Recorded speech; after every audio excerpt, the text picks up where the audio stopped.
दोस्तों, छठ को पर्व नहीं बल्कि महापर्व कहा जाता है। यह त्योहार उत्तर प्रदेश, बिहार और झारखंड में बड़े हर्षोल्लास के साथ मनाया जाता है। इस साल छठ का महापर्व 17 नवंबर से शुरू हो गया है और इसका आखिरी दिन 20 नवंबर होगा। आज हम आपको छठी मैया के बारे में बताएंगे। छठ व्रत सबसे कठिन व्रतों में से एक माना जाता है। महिलाएं अपने बच्चों और परिवार की लंबी उम्र के लिए 36 घंटे का व्रत रखती हैं। 36 घंटे का व्रत रखने वाले व्यक्ति की संतान की रक्षा स्वयं भगवान सूर्य करते हैं। आइए दोस्तों, जानें कौन है छठी मैया। छठ में छठी मैया और सूर्यदेव की विशेष पूजा की जाती है। पौराणिक कथाओं के अनुसार छठी मैया को भगवान सूर्य की बहन और ब्रह्मदेव की मानस पुत्री कहा जाता है। कथाओं के अनुसार जब ब्रह्मदेव सृष्टि की रचना कर रहे थे तो उन्होंने खुद को 2 हिस्सों में बांट दिया। एक भाग को पुरुष के रूप में और दूसरे भाग को प्रकृति के रूप में विभाजित किया गया। इसके बाद प्रकृति को 6 भागों में बांट दिया गया, जिसमें छठा भाग छठी मैया थीं। भगवान शिव और माता पार्वती के पुत्र कार्तिकेय को पौराणिक कथाओं में छठी मैया के पति बताया गया है। आइए दोस्तों, जानें छठ पर्व मनाने के पीछे की प्रसिद्ध पौराणिक कथाएं, जो कि कुछ इस प्रकार हैं। 1.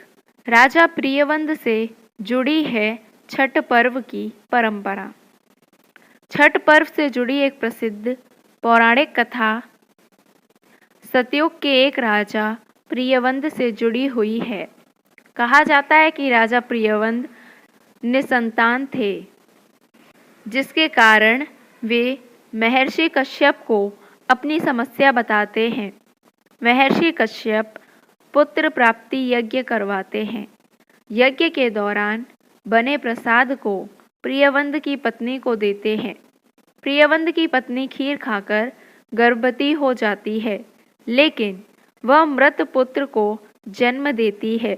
इस वियोग में प्रियवंद अपना भी प्राण त्यागने लगते हैं कि उसी समय भगवान ब्रह्मा की मानस पुत्री देवसेना प्रकट होती हैं और वह राजा प्रियवंद को कहती हैं कि मैं सृष्टि की मूल प्रवृत्ति के छठे अंश से उत्पन्न हुई हूँ, इसलिए मेरा नाम षष्ठी है।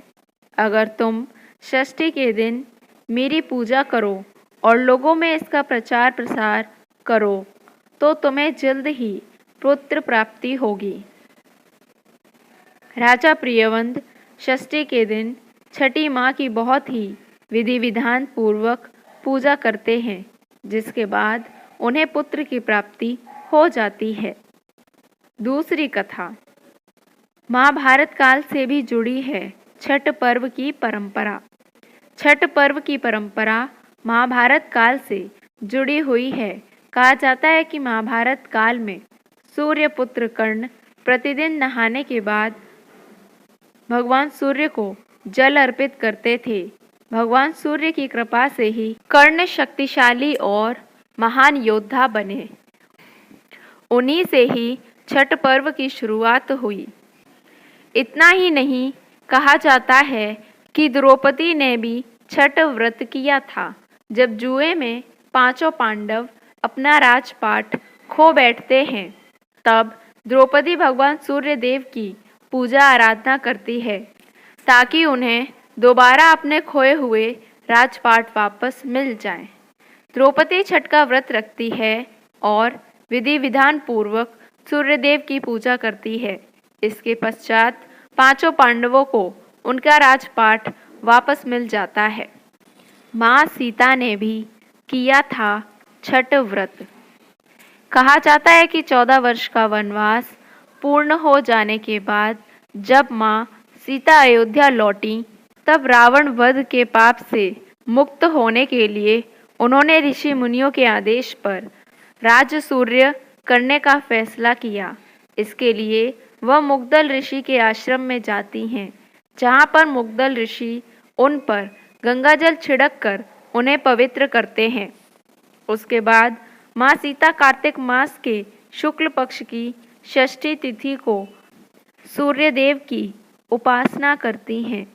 सप्तमी को सूर्योदय के समय जल अर्पित करके सूर्योदय से दोबारा आशीर्वाद प्राप्त करती हैं। आइए दोस्तों जानें छठ पूजा कैसे मनाया जाता है। छठ पर्व एक दिन या 2 दिन का पर्व नहीं है, यह महापर्व है।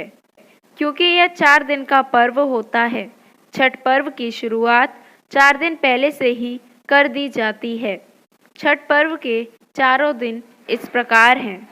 1. नहाए खाएं। छठ पर्व का पहला दिन नहाए खाएं कहलाता है।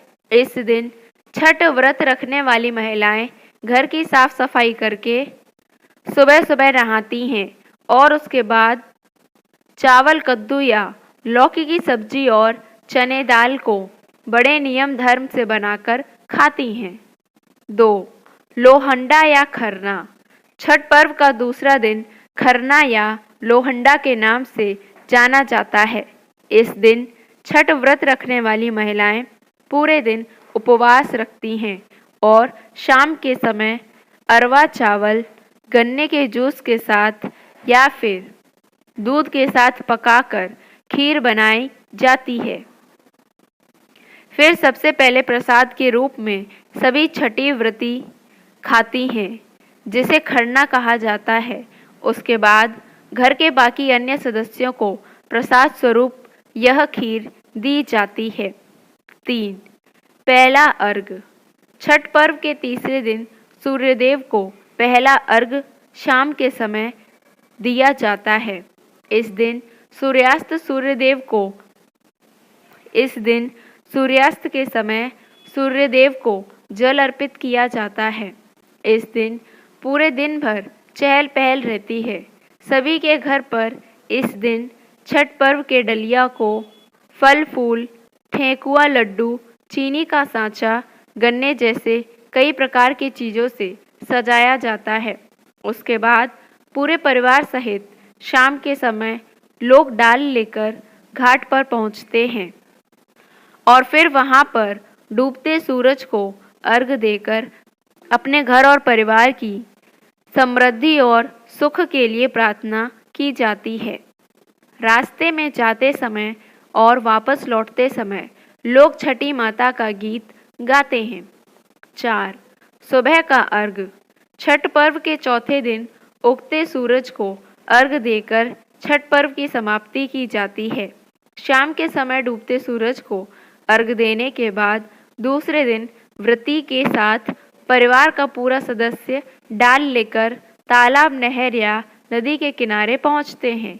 यहाँ व्रती के साथ परिवार का पूरा सदस्य डूबते हुए सूरज को अर्घ देता है और अपने परिवार के सुख समृद्धि की प्रार्थना करता है। यह पर्व 36 घंटे से भी अधिक समय के बाद समाप्त होता है। 4 दिन की कठिन व्रत के बाद व्रती चौथे दिन प्रसाद खाकर व्रत का पारण करती हैं।